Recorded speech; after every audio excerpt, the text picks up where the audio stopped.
Lhe agradecemos, meu Deus, pelo Teu Espírito. Lhe agradecemos, Senhor, porque o Senhor tem nos abençoado a cada momento. Derrama sobre nós a Tua unção sobrenatural. Pai, que a Tua presença se manifeste aqui. E que todo o mal, toda ação contrária, influências contrárias, Pai, sejam quebradas em nome de Jesus, seja humano, carnal, diabólico, qualquer tipo de, Senhor, de ação, que o Senhor venha trazer a cobertura espiritual. Reveste-nos com a armadura do Espírito, Senhor. Coloca sobre nós a Tua proteção, para que estejamos na Tua presença 100% dedicados aqui, Senhor, recebendo do Teu Espírito Santo. É o que nós lhe pedimos. Revela a Tua vontade, revela-nos o Teu propósito, Pai. Em nome de Jesus. Amém. Vamos lá, então. Aproximar-se é uma decisão. Tiago 4,8 diz assim: aproximem-se de Deus e Ele se aproximará de vocês. Pecadores, limpem as mãos, vocês que têm a mente dividida, purifiquem o coração. Então, esse texto, Tiago, que é o pastor da igreja em Jerusalém, para quem não sabe, Tiago é o irmão de Jesus. Ele não é o apóstolo Tiago morreu, né, foi assassinado por Herodes, foi o primeiro apóstolo a morrer, ainda no começo da igreja. Esse Tiago é o irmão de Jesus e ele se torna o pastor em Jerusalém. Os apóstolos são os líderes da igreja e viajam e vão para muitos lugares, e Tiago é o pastor local de uma mega igreja em Jerusalém. A igreja de Jerusalém chegou a ter mais de 100 mil membros. 100 mil membros sem ter templo. Loucura, né? Sem ter um templo local. Eles se reuniam a lugares abertos e também de casa em casa. Esta era a ferramenta de trabalho que eles tinham. Vamos lá, então. Tiago, ele está falando a quem? Aos crentes. Tá? Ah, pastor, é para o descrente? Não. Aqui a carta que Tiago escreve é uma carta escrita para a igreja, para o povo que serve a Deus. E o que ele fala? Aproxime-se de Deus e Ele se aproximará de vocês. Por quê, irmãos? Porque igreja, irmãos, a gente muda o contexto, o país, talvez a época, mas alguns problemas são os mesmos. Porque povo é povo, em qualquer lugar. Muitas pessoas, irmãos, experimentam um encontro com Deus, o começo, né, com Deus. Isso é muito positivo, isso é muito poderoso, isso é muito forte, é marcante. Mas, irmãos, manter-se na presença de Deus é que é o desafio. Encontrar-se com Deus, vir para a igreja, receber um milagre, receber a cura, fazer uma campanha, começar algo, não é difícil. É muito bom, é gostoso. A dificuldade está em manter relacionamento. Assim como fala-se muito hoje sobre casamento, né? Quando casa, é a festa, é tudo bonito, maravilhoso, o começo é bom, é lua de mel, como o pessoal fala, né? Está em lua de mel ainda, mas depois a convivência no dia a dia, é necessário que haja um movimento do casal, de um para o outro, para que o relacionamento se fortaleça, para que ele continue, para que ele não venha apagar e acabar. Né? E acabar. Né? Hoje nós vivemos um problema de casamentos não duradouros, que é uma situação. Não sei se vocês sabem disso, a estatística mostra que o número de divórcios já ultrapassou o número de pessoas que casaram. O número de casamentos hoje é menor do que o número de divórcios. Já está na estatística brasileira. Tá? Então, irmãos, é preciso que haja uma ação de ambas as partes. Então, o Tiago está dizendo, aproximem-se de Deus e Ele se aproximará de vocês. Então, muitas vezes, esse nosso cansaço, esse nosso desânimo, tem a ver com o que eu quero. Que Deus sempre venha a mim, mas eu não tenho movimentos em direção a Deus. A gente sabe que o primeiro movimento sempre é de Deus. Sempre é de Deus. Deus sempre movimenta em nossa direção para nos abençoar. Então Deus usou pessoas e situações para nos encontrar, para nos salvar, para nos libertar. E agora Deus espera que a gente tenha um relacionamento, que a gente viva na presença dele. E não mais que o tempo todo ele tem que ficar caçando a gente, né? Correndo atrás da gente. Essa é a verdade, irmãos. Mas muita gente não entende isso. A presença de Deus, esta alegria de servir a Deus, esse prazer de servir a Deus, que muitas pessoas começam a perder com os anos. Já não sinto mais a mesma coisa. A igreja não é mais a mesma. E a gente começa a achar motivos e razões. A igreja não é mais a mesma. O pastor não é mais o mesmo. Não é mesmo? Mudou. Sou eu agora. Né? Em algum caso, às vezes, o pastor é o mesmo, mas você fala, o pastor já não é mais o mesmo, a pastora não é mais a mesma. Essa igreja já não é como era no começo. E o problema não é o lugar, somos nós. A perspectiva que a gente tem do lugar onde a gente está. Né? Tem lugar que tem problema? Claro, mas não estou dizendo que não tem problema. Tá? Mas é a maneira como nós olhamos, a maneira como nós absorvemos isso. E muitas vezes nós não estamos trabalhando para gerar comunhão, para gerar relacionamento com Deus. E aí nós vamos enfraquecer. E eu digo para você, você pode rodar todos os lugares. Todo lugar que você chega é novo, é diferente, e você de certa forma está procurando alguma coisa, então naquele momento isso é positivo para você. Mas com o passar do tempo, a sensação volta a ser a mesma se você não cultivar um relacionamento com Deus. Essa é a verdade. É por isso que, infelizmente, nós temos uma realidade triste, que é o quê? Uma grande parte das pessoas que em algum momento trocam da sua igreja natural para uma outra igreja, eles acabam indo para uma, para outra, para outra, para outra, para outra, e assim tem uma geração que já não para mais de igreja. Nós temos os desigrejados, que os que desistiram de ir na igreja, continuam crendo em Deus, mas desistiram de igreja, de congregar, de servir, enfim. Né? Não vou entrar nesse mérito aqui. Aqui é outro assunto. Dá para falar muito sobre esse assunto também. Mas nós temos também os ciganos da fé. O que é o cigano da fé? Aquele que vive saindo, trocando todo lugar. Eu entendo, irmãos, que em algum momento talvez alguém precise trocar de lugar. Eu não estou dizendo que não é. Mas tem gente que ele acha que o fato dele estar num local somente vai mudar a vida dele. Não, irmãos. Em termos espirituais, eu preciso me dedicar, eu preciso me entregar. Porque senão vai ser a vida toda, vai aqui, vai ali, nunca vai ser suficiente. No começo é bom e depois não vai dar mais certo. Porque a gente não cultiva um relacionamento com Deus. Então é importante fazer isso. É um conselho, a gente já abre a nossa palavra com este conselho, tá bom? Vamos lá, continuando aqui, ó. Deus responde com proximidade àqueles que decidem se aproximar dele. Vamos lá, então. A presença de Deus é um convite pessoal. É um convite o quê? Pessoal. Por que fala pessoal, irmãos? Porque às vezes nós imaginamos que a presença de Deus, ela tem que estar na igreja. Sim, irmãos, ela tem que estar na igreja também. Mas eu não devo achar que eu vou me encontrar com Deus somente na igreja. Que o convite é só para o ambiente, para o culto. Deus quer viver em nós e através de nós diariamente. Então esse é o relacionamento que Deus quer ter conosco.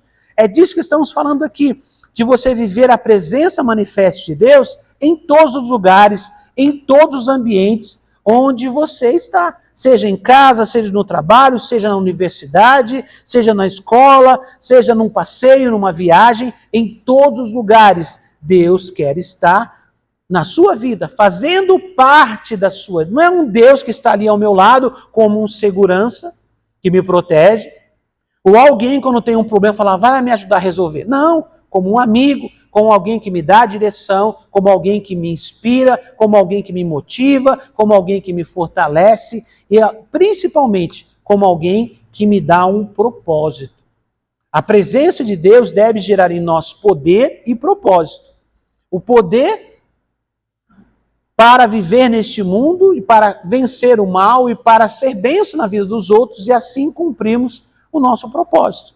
mas para isso precisamos da presença. E não só na igreja ou no culto, mas na nossa vida diária, no nosso cotidiano. Por isso que é um convite pessoal. Vamos lá. Deus toma iniciativa, mas espera uma resposta humana.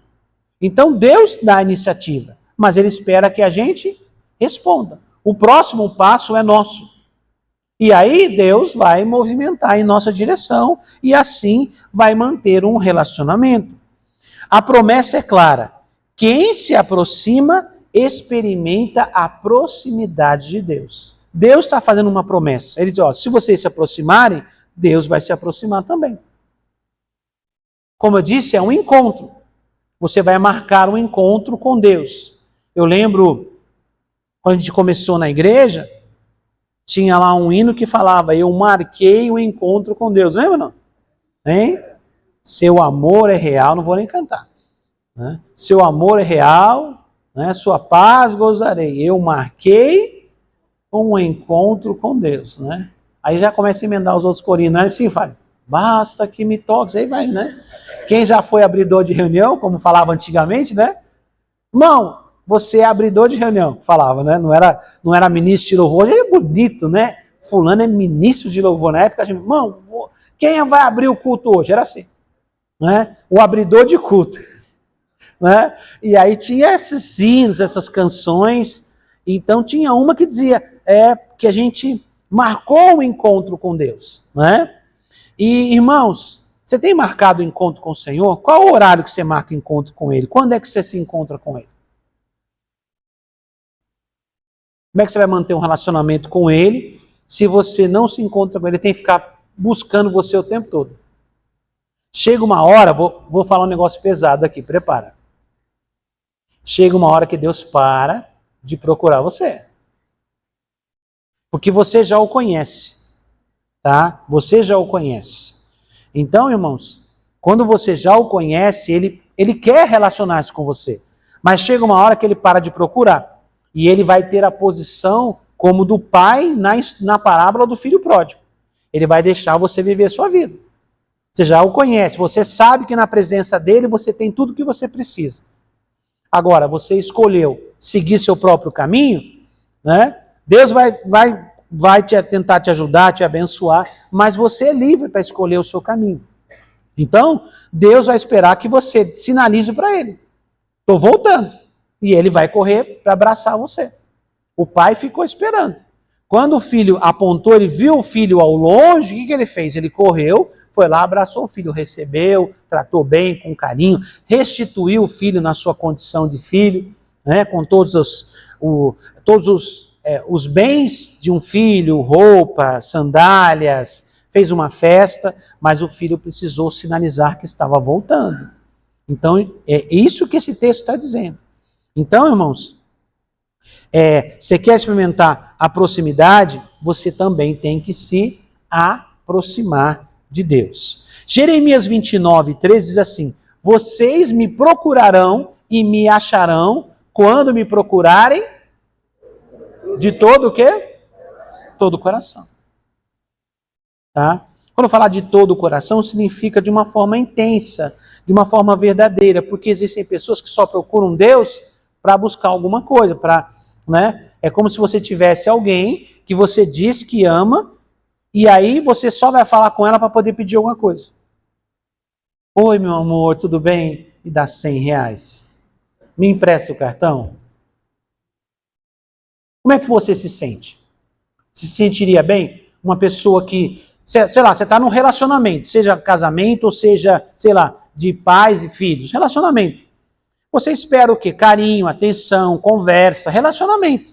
A pessoa só vai até você, só fala com você quando quer alguma coisa. Ah, me dá um cartão, me dá um dinheiro. Nunca dá um abraço, nunca dá um beijo, não fica junto para conversar, não passa um tempo junto.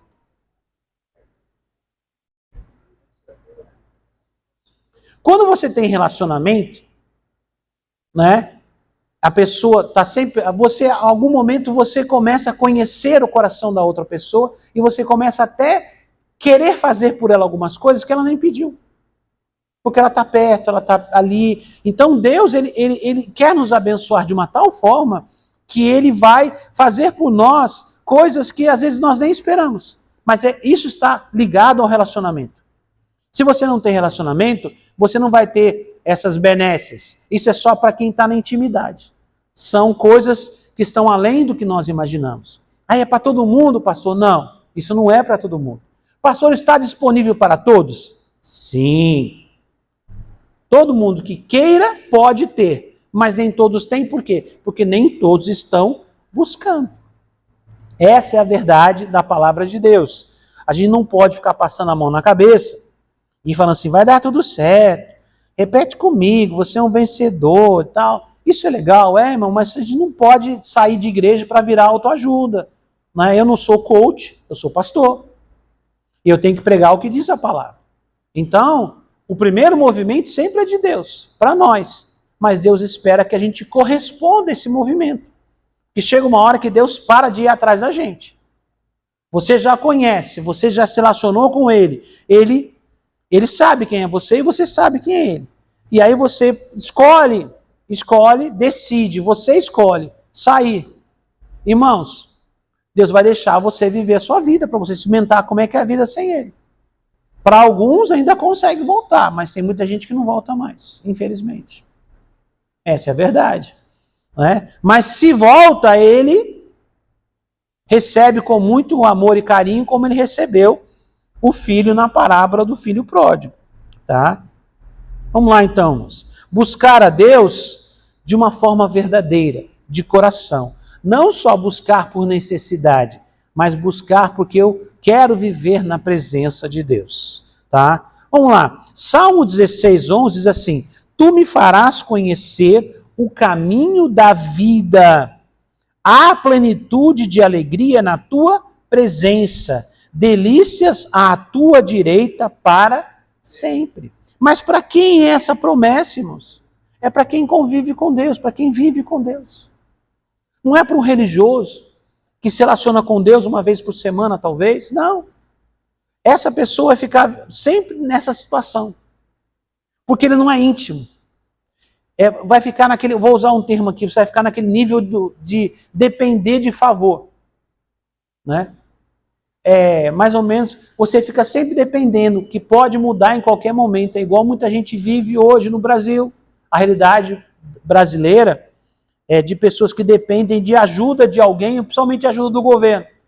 Qualquer hora pode acabar, qualquer hora pode mudar, qualquer hora. Porque você está sempre dependendo, está sempre dependendo. Você não gera nada, você não tem merecimento nenhum. Quando eu falo você, são as pessoas. Por quê? Porque o normal é o seguinte, a pessoa trabalha e recebe um pagamento pelo trabalho, ou não? Sim ou não?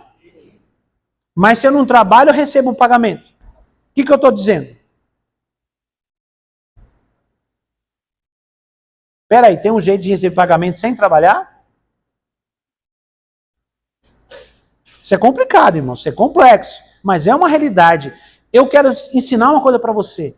Talvez você viva assim hoje, mas coloque no seu coração o seguinte, eu não quero mais viver assim. E Deus vai abençoar você. Porque Deus abençoa o trabalho das nossas mãos. Seja você um trabalhador como vai para uma empresa, para um negócio, trabalha, independente do seu trabalho, tá? Ou se você é uma dona de casa, cuida do lar, você também está trabalhando e tem merecimento, tá? Mas tem muita gente que não quer trabalhar. Não quer trabalhar. E aí a pessoa, né, quer ter merecimento do que não merece. Né? Vai ter problema a vida toda, porque está vivendo dessa forma, e espiritualmente isso é muito ruim. Isso é muito ruim. Se você vive nessa situação hoje, entenda que isso deve ser momentâneo para você. Ore, peça a Deus, corra atrás e saia dessa situação em nome de Jesus. Tá? Coisas que são comuns no nosso país. Não sei nem porque eu estou falando isso, não está aqui, mas vou terminar de falar. Tá? É o seguinte, irmãos. Você vai no lugar e você faz uma declaração de pobreza. O mundo espiritual já recebeu aquilo. Não aceite, pastor, eu estou vivendo um momento difícil. Sim, você pode, qualquer um de nós pode viver. Mas não coloque isso como um destino para você. que você é assim. Você pode estar nesse momento assim, mas Deus vai ajudar você a sair disso. Não aceite para você isso aí, porque Deus não tem isso para você. Então, cuidado com certas declarações que você faz ou que você assina. Ah, não, mas é o seguinte, ó. O documento ali custa R$50. Mas se eu declarar que eu sou pobre, aí vai ser de graça.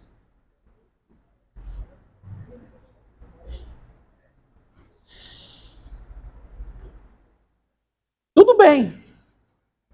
Tá lá, tem uma lei que ajuda as pessoas necessitadas? Tem. Tá lá para ajudar. Mas brasileiro, irmãos,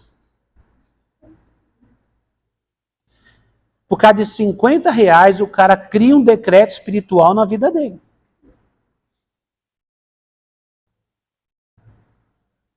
Esses dias eu vi um vídeo sobre isso. A pessoa falou assim, vou trabalhar para quê? A gente tem Bolsa Família, a gente vive muito melhor. Vai trabalhar, vai ser escravo de patrão. Oxi, mano, que cultura é essa?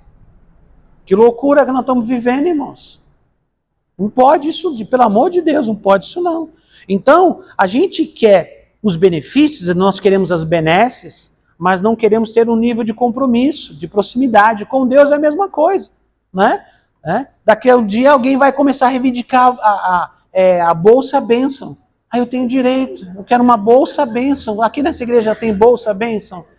Aí eu quero para mim, quero receber todo mês em casa, viu, Fábio? Sem vir no culto, sem participar numa célula, sem orar, sem buscar Deus. Uma vez por mês, eu quero que caia a bênção na minha vida. Vou passar o mês todinho com a Bolsa Bênção. Vocês entenderam a comparação, né? Irmãos, Deus não trabalha assim, tá? Deus não trabalha desse jeito.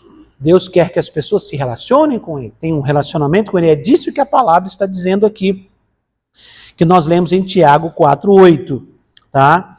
Então ele está dizendo, ó, tu me farás conhecer o caminho da vida, a plenitude de alegria na tua presença. Irmãos, a palavra plenitude quer dizer completo. A plenitude, há uma alegria completa. O que é uma alegria completa? É uma alegria que está presente em todas as áreas da minha vida. Plenitude de alegria onde? Na presença do Senhor. Na presença do Senhor há plenitude de alegria. Então não é de vez em quando, é na presença dele. Aqui diz, ó, delícias à tua direita para sempre, mas é para quem tem relacionamento. Vamos lá, 2. Aproximar-se exige arrependimento e alinhamento. Tiago fala de mãos limpas e coração puro, mudança prática e interior. Então, se eu quero essa aproximação e viver uma relação com Deus, eu tenho que ter uma mudança. Porque Deus é santo, isso é um fato. E ninguém pode mudar isso. O mundo está dizendo que hoje é diferente. Não, nada a ver, né? Eu tenho um pessoal que fala que tem um lugar lá no inferno que chama nada a ver. Entendeu?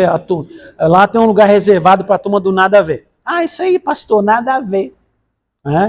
Então, irmãos, a gente precisa criar relacionamento com Deus. Mas a gente entra numa situação. Qual é? Se eu não tenho um processo de purificação, de transformação, de mudança de vida, Deus não vai ficar comigo. Porque Deus é santo. Não tem como, irmãos. Não tem como. Então, não que a gente não seja... pastor, a gente vai negar que a gente é pecador? Não, pelo amor de Deus. Todos nós, sem exceção, somos pecadores. Paulo diz, todos pecaram e carecem da glória de Deus. Também diz, Deus procurou e não achou na terra um justo sequer. Foi por isso que ele enviou o seu filho. Não tinha ninguém para nos representar aqui nessa terra, teve que enviar Jesus para cá. Então, ninguém está dizendo aqui que somos melhores que os outros. Mas a questão é, primeiro, eu tenho o desejo da melhoria, ajo para melhorar, falho no processo, porque eu sou falho, nós somos falhos, mas aí eu vou até o Senhor, peço perdão, arrependimento, procuro mudar, procuro melhorar. É essa mudança que Deus espera de cada um de nós, para que a gente permaneça na presença dele. Geralmente, quando chegamos diante dele, nós somos impactados pela sua santidade e há um desejo em nós de mudança. Como Isaías teve essa experiência, quando ele chegou diante do Senhor, o Senhor não disse nada, não, ele só tinha a visão do trono de Deus, os anjos adorando o Senhor, e aí ele já abre a boca e fala, ai de mim, porque eu vou perecer. Porque eu sou um homem pecador, né? Um homem de lábios impuros e habito no meio de um povo de impuros lábios. Eu vou perecendo. Ai de mim que vou perecendo. E aí, naquele momento que ele reconhece, arrepende-se, o anjo pega a brasa do altar, toca nos seus lábios e fala, seu pecado foi purificado. Aí ele começa a ouvir a voz de Deus. Deus, até aquele momento, ele não ouvia a voz de Deus. E o Senhor falava, a quem enviarei? E quem há de ir por nós? E aí ele fala, eis-me aqui, Senhor, envia-me a mim. Então, existe um nível da voz de Deus que as pessoas não ouvem por quê? Porque estão vivendo uma vida fora da vontade de Deus. Quando você começa a caminhar nesse processo de transformação, de purificação, você começa a discernir a voz de Deus de tantas vozes que a gente ouve nesse mundo. E entender qual é o seu propósito de vida. Para que você nasceu nesse mundo? Você está aqui por quê? Então, é um processo de proximidade, de intimidade, de relacionamento. Mas não é de qualquer jeito. Tá? Deus ama o pecador, mas ele abomina o pecado. Tá? Deus ama todas as pessoas, mas ele abomina o pecado. Então, a pessoa chega em pecado. E ali ele não vai permanecer em pecado. Chega em pecado, ali ele deve passar por um processo de purificação. Agora, se ele continua do mesmo jeito, Deus não vai querer caminhar com essa pessoa. Tá? Isso que a Bíblia diz claramente. Então, irmãos, a presença não é para os perfeitos, mas para os quebrantados, né? Coração quebrantado, aquele que você reconhece, arrepende-se, deseja uma mudança. Então, irmãos, se reconhecemos que somos pecadores e desejamos melhorar, e num processo Deus vai acompanhando a nossa vida, viu, irmãos? Deus vai acompanhando o nosso progresso, Ele deseja o nosso crescimento, deseja a nossa mudança, mas Deus não é bobo, tá? Ninguém engana Deus. Não adianta fazer de conta. Não funciona. Com Deus é diferente. Chega uma hora que Deus cai fora e a pessoa nem percebe que Deus foi embora. Já faz tempo. Então, irmãos, nós precisamos nos aproximar com arrependimento para alinharmos a nossa vida segundo o propósito de Deus. O texto de Salmo 51:17 diz assim, os sacrifícios que agradam a Deus são o espírito quebrantado, um coração quebrantado e contrito, ó Deus, não desprezarás. Então, qual é o sacrifício que agrada a Deus?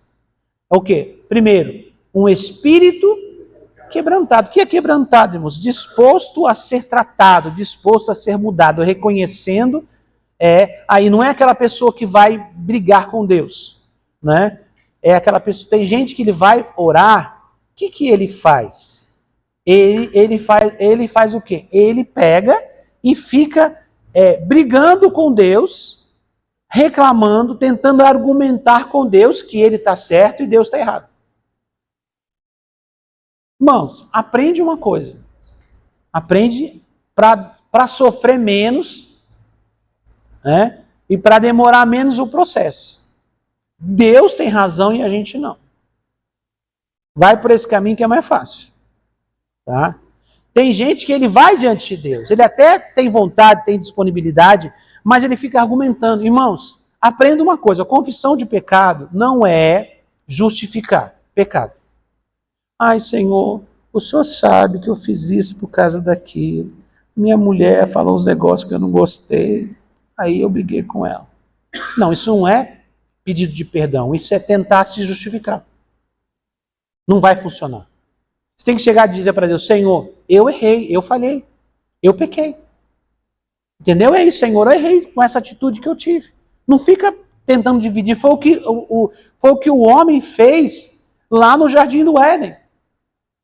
Quando o Senhor falou, por que você, Adão, quem falou para você que você estava nu? Você comeu o fruto? Senhor, a mulher que o Senhor me deu o fruto e eu comi. Né? A culpada é a mulher e o Senhor por tabela. O Senhor me deu a mulher me deu o fruto, então ela e o Senhor são culpados, eu não. Só que quem tinha recebido o comando e a ordem não foi Eva, foi Adão. O comando era dele. Ele era o que tinha o comando. Ele podia dizer não. Mas ele disse sim, porque ele quis. Mas ele jogou a culpa na Eva. Né? Aí Deus olha para a mulher e fala, por que você fez isso? O que ela falou? A serpente olhou e falou, caramba, não tem mais ninguém para jogar a culpa. Ficou para mim mesmo. Irmãos, mas isso já é natural. Até hoje é assim, irmão. Tem muita coisa que o povo culpa o capeta e o capeta não tem nada a ver. É a pessoa mesmo. Tem gente que o capeta não precisa fazer nada. Ele tira até férias e folga. Porque tem gente que ele faz tudo por conta própria. Como assim, pastor? Todo mal, a origem é do demônio. Não, irmãos. A Bíblia fala que tem carne. Carne, fala do pecado na carne. Gente, que a natureza dele, ele é assim. Tá? Logicamente o demônio vai trabalhar em cima disso? Vai. Mas tem gente que ele é carnal. Tá? Tem coisa que é demônio, tem coisa que é a pessoa mesmo. Então aqui diz, ó, Deus não vai desprezar o quê? Um coração quebrantado, meu Deus do céu. Né? E contrito, né?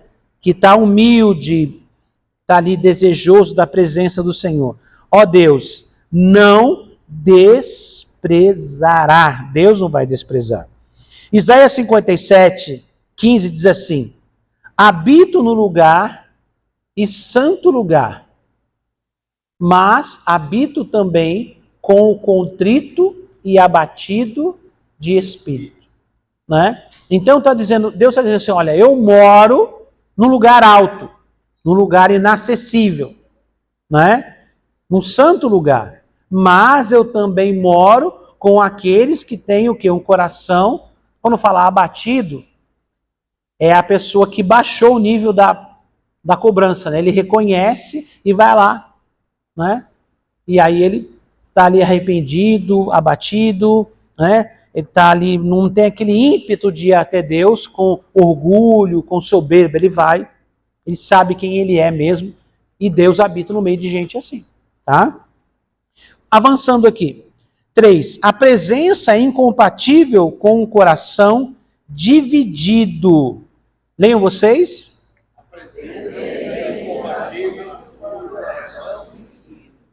Lembrando que esse termo presença que nós estamos usando é a presença de Deus, tá? Então a presença é incompatível com o coração dividido.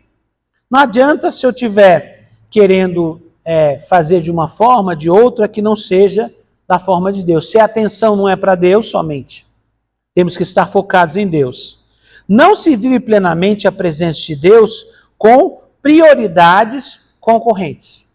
Quando eu falar de prioridade, fala de algo que é prioritário, algo que, em tese, seria o primeiro. Né? Então, Deus já disse na sua palavra, Deus não escondeu o jogo de ninguém. Lá no Antigo Testamento, nós temos o resumo da lei, que eram centenas de parágrafos e explicações para governar uma nação, mas foram resumidos em 10 princípios, que são chamados 10 mandamentos. E tem o primeiro princípio. Qual é o primeiro? Primeiro mandamento. Amarás o Senhor teu Deus de todo o teu coração, toda a tua alma, de todo o teu entendimento, não é isso? Então esse é o primeiro mandamento lá dos 10. Está lá, o primeiro é esse. Aí vem, não farás imagens de escultura, cultuarás somente o Senhor teu Deus, aí vai os mandamentos. Quando Jesus veio, perguntaram para ele quais eram os mandamentos. Ele resumiu em 2. Amar a Deus e amar ao próximo. Não que os outros dos 10 mandamentos não valham, tá? Porque se você ama o seu próximo, você não vai matar. Se você ama o seu próximo, você não vai roubar. Se você ama o seu próximo, você não vai tomar a mulher dele? Ou o marido dela? Aí pastor, lá só diz a mulher, então o homem não tem, se eu roubar o marido da outra, não tem porque não está escrito lá. Vai nessa. Tá? O que é interessante eu tomo para mim, o que não é eu separo, não é assim? Não? Aí esse versículo é uma bênção, todos os homens serão abençoados. Ela é a mulher, fala, eu recebo, porque aqui o Senhor está falando a humanidade. Aí quando o Senhor fala o homem pecador, não, isso é só para o homem, isso não é para mim. Tem gente que faz assim com a Bíblia, sabia? Ele toma posse da bênção, mas os compromissos ele fala que não. Isso não é... Aí não, Deus chamou foi Abraão. E tu serás uma bênção. Eu recebo. Vigia, crente. Fica esperto, não. Para você ver, né? Vai nessa onda para você ver onde você vai parar. Então, irmãos, Deus não quer coração dividido. Ele quer que ele seja o primeiro. A partir dele, todas as outras coisas vão fluir. Porque nele, a Bíblia diz que nele estão as fontes da vida. Em Deus está tudo. Em Deus está a bênção do seu casamento, em Deus está a bênção para a sua família, em Deus está a bênção para o seu trabalho, em Deus está a bênção para o relacionamento, em Deus está a bênção da sua carreira, em Deus está a bênção de tudo, do presente, do futuro e da eternidade. Em Deus há tudo. Então, quando Deus é o primeiro, ele está lá em cima, né? Como diz o texto do sacerdote Arão, do Salmo 133, que fala que a bênção, né? O óleo vem sobre a cabeça de Arão e desce sobre a barba e desce sobre as vestes e vai correndo. Assim o Senhor determina a sua bênção. Então, quer dizer, a bênção vem de cima. Se Deus é o primeiro, tudo que está debaixo de Deus vai estar debaixo da bênção. Então, tudo na sua vida vai estar debaixo de Deus, está acima. Tudo flui dele. Agora, tem gente que quer colocar Deus de tapete, de capacho. Tudo está acima de Deus. A vida não vai dar certo, irmãos. Não vai funcionar. Então, Deus não aceita. Se ele não for a prioridade, Deus não aceita concorrência. Ele já deixou claro isso na Bíblia. Ah, mas Deus é exclusivista, Deus é muito radical. Sim, sim. Ah, não, mas Jesus era mais bonzinho, né? Não, Jesus era tão radical. Né? Jesus falou assim, eu sou o caminho, a verdade e a vida. Ninguém vem ao Pai a não ser por mim. Isso é ser radical, não deu opção. Ah, mas se eu for bonzinho, se eu seguir... Não, eu sou o caminho, não disse um dos caminhos. Eu sou a verdade, não uma verdade, como tentam falar hoje. E eu sou a vida, não sou uma forma de vida. Não, eu sou a única maneira de ter vida eterna. Então Jesus era radical também. Ele falou, eu sou o caminho, a verdade e a vida. Ninguém vem ao Pai a não ser por mim. E ninguém quer dizer o quê? Ninguém. Ninguém quer dizer o quê? Muito bem, maravilha. Isso aí, ninguém quer dizer ninguém. Obrigado pela explicação. Então, irmãos, Deus deseja exclusividade no coração. Se ele for primeiro, a sua vida vai fluir. Se ele não for primeiro, a sua vida vai estar por sua conta e risco. Tá? 4. Deus sempre esteve interessado em proximidade. Deus sempre esteve interessado. No Éden, Deus caminhava com o homem. No Éden, lá no jardim do Éden. Hoje, a sua presença habita em nós. Em Gênesis 3:8 diz assim, quando ouviram a voz do Senhor Deus, que andava no jardim, quer dizer, Deus estava lá. Eles se encontravam com Deus. Pastor, o que mudou? O que mudou foi o pecado. Por causa do pecado, gerou esse tipo de situação. Então, Deus sempre quis se aproximar e continua querendo se aproximar. A prova do desejo de Deus de se aproximar de nós foi ele ter dado o seu filho Jesus para morrer no nosso lugar. Se Deus não quisesse proximidade, ele não teria dado Jesus. Isaías fala que os nossos pecados fazem separação entre nós e o nosso Deus. Nos separam. Então, a gente não pode chegar até Deus. Havia um caminho, mas incompleto, que era o caminho dos sacrifícios dos sacerdotes. E aí Deus enviou o seu filho para que nós tivéssemos relacionamento com ele, para que a gente pudesse se relacionar. Mas aí a escolha é pessoal, tá? 1 Coríntios 3,16 diz assim, vocês não sabem que o santuário de Deus e que o Espírito de Deus, que são o santuário de Deus, e que o Espírito de Deus habita em vocês, né? A outra versão mais antiga diz: não sabeis vós que sois o templo de Deus e que o Espírito Santo habita em vós? Então, irmãos, Paulo está dizendo, olha, cuidado com o tipo de vida que vocês têm. Vocês não têm noção de quão preciosa é a vida que vocês têm. Paulo está falando aqui sobre alguns pontos críticos na igreja em Corinto.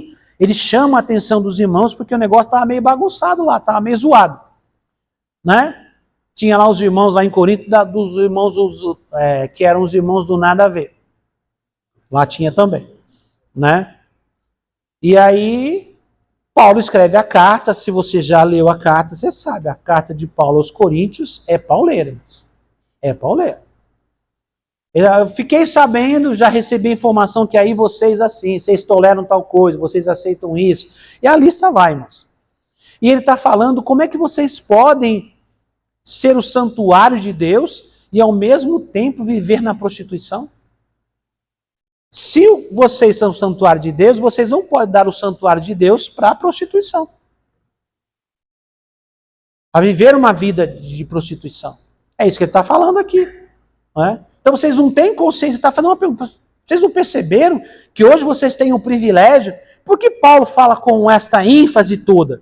Porque Paulo foi criado na lei judaica, estudou aos pés do maior professor da sua época, que era chamado Gamaliel, era um grande mestre Gamaliel, muito respeitado em Israel, e ele conhecia tudo da lei. E ele sabia como era o nível de proximidade com Deus dentro da lei. Era complexo, havia uma série de fatores para chegar lá, para chegar no átrio, para poder ir lá até os sacerdotes, para levar o seu sacrifício. Não era o que você queria, era o que Deus queria. O tipo de pecado tinha o tipo de sacrifício, tinha todo um ritual. E até o sacerdote que fazia o sacrifício, tinha toda uma ordem. Não havia uma liberdade de escolha, nada. Deus falava, é assim que eu quero, tem que ser assim, assim, assim, assim, e pronto. E o sumo sacerdote era o líder dos sacerdotes, era o sacerdote máximo. E ele só podia entrar no lugar onde Deus habitava, que era o lugar santo, o santo dos santos, ali estava a Arca da Aliança. Ele só entrava ali uma vez por ano, para oferecer sacrifício por toda a nação. Ele fazia alguns rituais ali, e era tão sério aquele lugar, que a Bíblia diz que eles entravam com uma corda amarrada na cintura.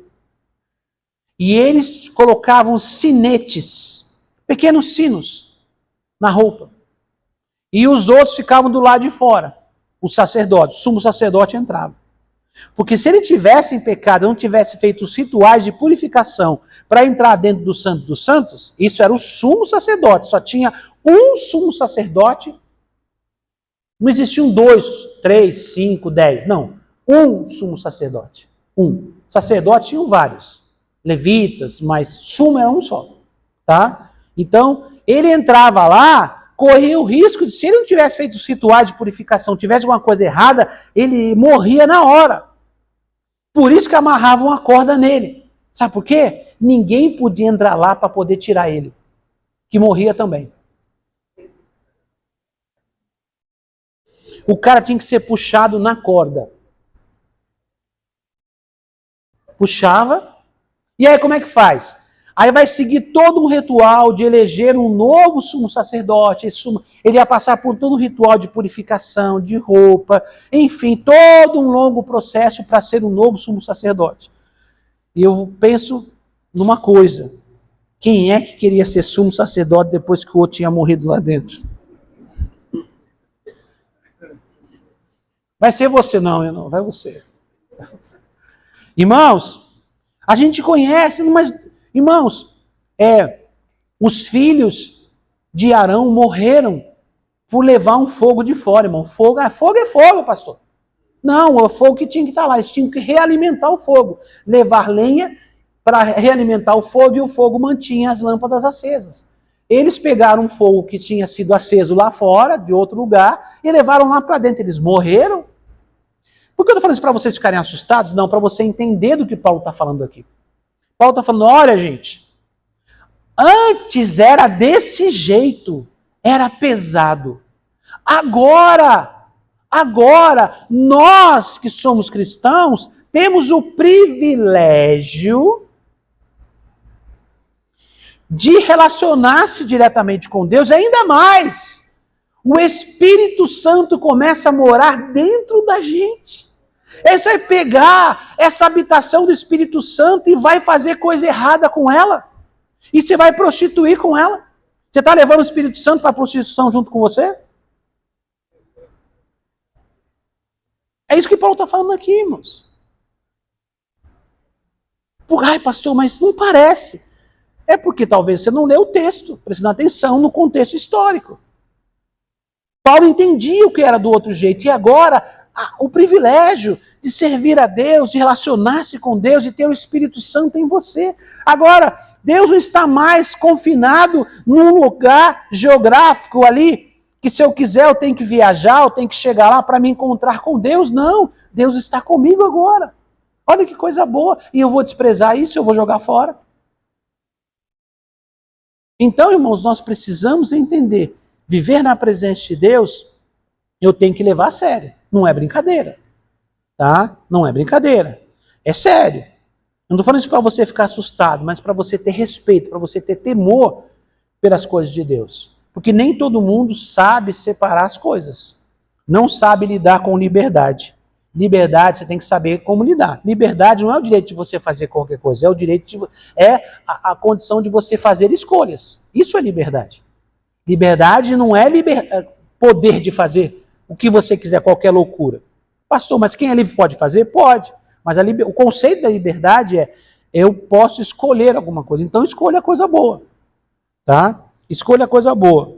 Vamos lá. 5. Sempre há graça para recomeçar. Mesmo em tempos difíceis, Deus oferece renovação. O que isso quer dizer, irmãos? Que mesmo que você esteja afastado do Senhor, Deus ainda quer você de volta. Para você ainda tem esperança, para mim ainda tem esperança, para as pessoas ainda tem esperança. Mas o que Deus espera? Que a gente se aproxime dele também. Deus cria situações para nos aproximarmos dele. Deus coloca pessoas em nosso caminho, pessoas que se importam conosco, que oram por nós, que nos aconselham, que nos amam e que tentam nos ajudar a nos aproximar de Deus. Então, esse movimento é um movimento do próprio Deus em nossa direção.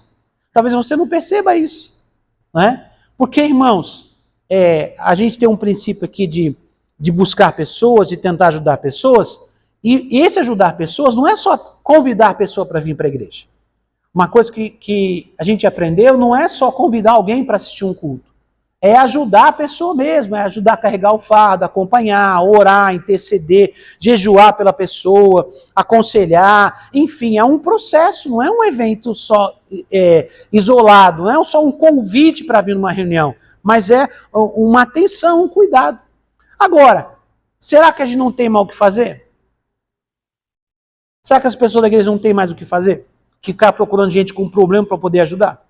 Não, as pessoas fazem, sabe por quê? Porque Deus coloca no coração dessas pessoas amor. Que se importam, que vão abrir mão do seu tempo para poder fazer uma visita, para fazer uma oração, para fazer uma célula, para cuidar de alguém, para gastar tempo num telefone. Eu já passei no telefone, sei lá, quase 5 horas no telefone, aconselhando alguém. Quem que aguenta 5 horas no telefone, irmão? Mas você fica, por quê? Você atende pessoas, muitas vezes, às vezes o assunto é o mesmo, uma vez uma pessoa falou, pastor, como é que você aguenta entender essa pessoa? Faz 1 ano que essa mulher vem aqui, todo dia ela conta a mesma história. Falou, estou aqui para isso. Então, irmãos, por que Deus levanta pessoas assim? Porque por que Deus levanta essas pessoas? Porque é a prova que Ele ama a pessoa que está afastada dele. Então, ele usa as pessoas, né, como instrumento para nos atrair até ele. E aí, quando eu venho e passo por um processo, aí Deus espera que eu agora me relacione com ele, tenha a minha vida transformada, que eu viva na presença dele e também comece a ajudar outras pessoas. E também comece a ajudar. Por quê? Porque Deus quer que todos sejam salvos. Deus não quer que só uma parte seja salva. Pastor, mas se Deus quer que todos sejam salvos, todos serão salvos, pastor? Qual a resposta? Não. Deus quer que todos sejam salvos, mas nem todos querem a salvação. Porque a salvação é feita a partir de escolhas pessoais. Pastor, mas não é Deus que salva? Sim, mas eu escolho viver com o Salvador ou não. A escolha é minha. A salvação está em Jesus. Um fato. Agora, cada um faz a sua própria escolha e toma a sua decisão. Então, quem quer recomeçar, quem quer se aproximar de Deus, sempre tem espaço para você chegar e para você ser abençoado. Mas você tem que demonstrar interesse. Se você não se interessa, não tem como Deus fazer nada por você. Tá? Mesmo que você está vivendo um momento difícil, uma crise, ou já falhou, já pecou, pastor, eu já fiz tanta coisa errada que eu acho que para mim não tem mais jeito. Irmãos, não existe isso. Tá? Independente, Deus quer trazer uma oportunidade para você, mas você precisa querer. Né? Se você quiser, há perdão, há restauração, há renovação, há relacionamento em Deus. Fique em paz. Tá? Lamentações capítulo 3, diz assim, as misericórdias do Senhor são a causa de não sermos consumidos. A misericórdia que Deus tem para nós, o amor que Ele tem por nós. Então Deus quer nos abençoar, mas cabe a nós fazer a escolha. Nós estamos encerrando hoje esta campanha de 7 dias de jejum, de oração, nesse propósito. Não vamos deixar de jejuar nem de orar, né? Mas para esta, nós estamos trabalhando aqui, a presença manifesta de Deus, buscando a presença de Deus. Mas lembre-se, é um encontro. Você vem até Deus e Deus vai até você. É um encontro. Você movimenta, Deus movimenta também. Tá? Então, é dessa maneira. Devemos buscar a Deus, aproximar de Deus. Mas lembrando, não é porque Deus me chama, que Deus me ama, que eu vou chegar diante de Deus e viver uma vida bagunçada. Você chega bagunçado, mas não fica bagunçado. Deus vai ter paciência com você num processo. Deus sabe que as pessoas não mudam de uma hora para outra. É uma questão de decisões diárias, mudanças de hábitos, um processo. E Deus tem paciência no processo, tá? Mas Deus vê o coração. Ele vê se a gente está querendo realmente melhorar, a gente está lutando, está se esforçando, está desejando, está querendo. É isso que Ele olha. Se nós estivermos assim, num processo de crescimento, de avanço, nós seremos cada dia mais abençoados na presença dEle. Amém? Vamos ficar em pé e vamos orar em nome de Jesus.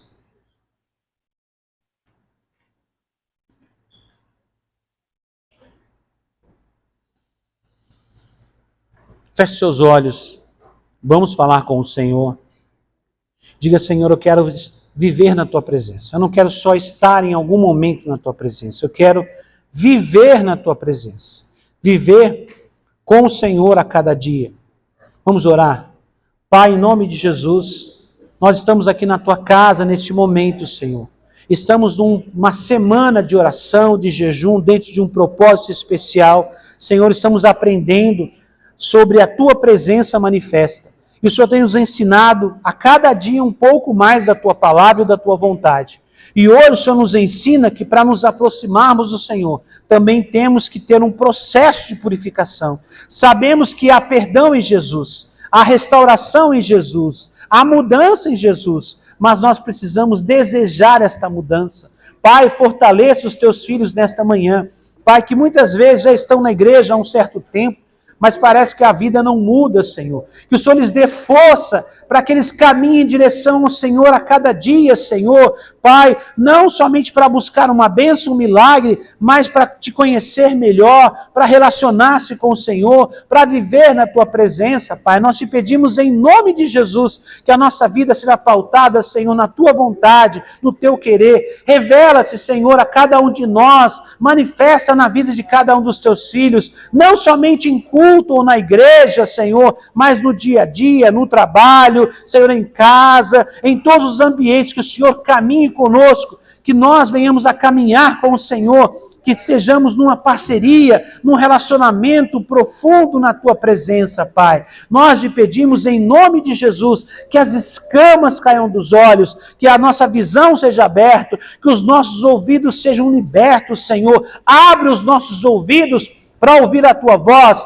Abre os nossos olhos para Te ver, Senhor. Nós te pedimos em nome de Jesus que possamos melhorar, subir o nível do relacionamento com o Senhor. Fortalece cada coração e nos conduza na Tua palavra a cada dia. Pai, que o Teu Espírito Santo esteja em nós, Senhor, a cada dia. Em nome de Jesus. Amém e amém. Pode assentar, irmãos.